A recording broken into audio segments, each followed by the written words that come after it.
Yan mga idol, meron tayong ginawang aircon L300 FB mga idol.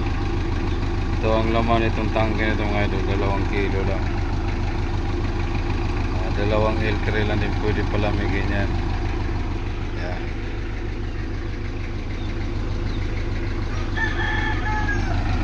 Dito yung nakakabit mga idol.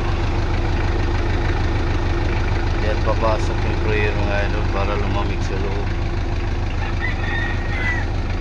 Tingnan natin loob kung malamig na ba, kasi yung gauge siya medyo okay na.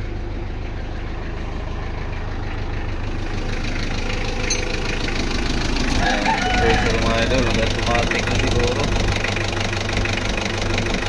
Medyo maganda yung pressure kasi nag-automatic.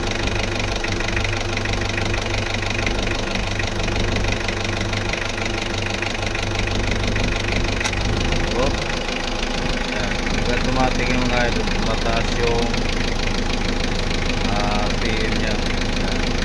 Pag mamatay yan mamaya mga idol, bababa yan generator na yan.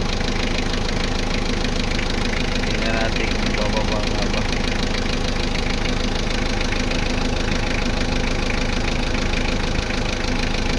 Pililim yan ito malayo kasi malamig na mga idol.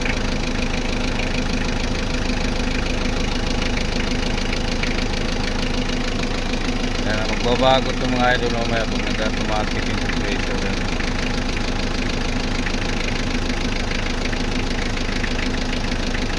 So, magbabago mga idol mamaya mga idol. Gagalaw ulit yan, tataas yan. Kumana yung compressor yan. Ihila ulit yan.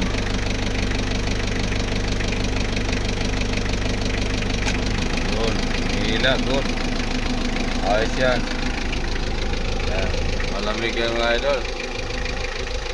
Pwede ka na magdala ng jacket, yung manipis lang na jacket, huwag yung makapal para medyo ginawin ka. Medyo nangangagat na yung lamig. Pwede na ibiyahe ng Zamboanga. Hindi na mainitan yung driver at saka yung kasama.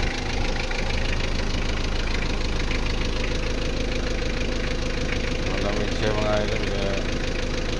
Ramdam ko kasi umaga pa eh. Maganda ng sit up niya, nag-automatic yung compressor.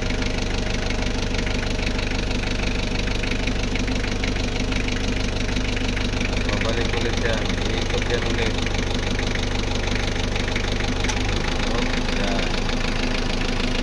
Okay na okay.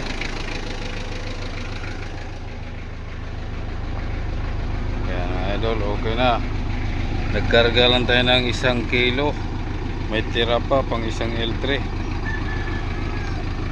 Pwede pa.